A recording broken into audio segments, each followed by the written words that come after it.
কিছুদিন আগে আমি আমার গিন্নিকে বলছিলাম, জানো তো, আমি প্রতিদিন ঈশ্বরের কাছে প্রার্থনা করি পৃথিবীর সব পুরুষ যেন তোমার মতো স্ত্রী পায়।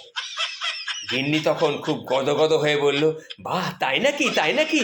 তা তুমি আমাকে এত ভালোবাসো? তখন আমি তাকে বললাম, না, ব্যাপারটা ঠিক তা নয়। ব্যাপারটা হলো, আমি একা কেন ভুগবো? বাকি সবাই বুঝুক, সবাই একটু আধটু ভুগুক। তারপর কি বলবো, বেশ কিছুদিন বাড়ির খাওয়া দাওয়া আর আমার জোটেনি, আমাকে হোটেলেই খেতে হয়েছিল।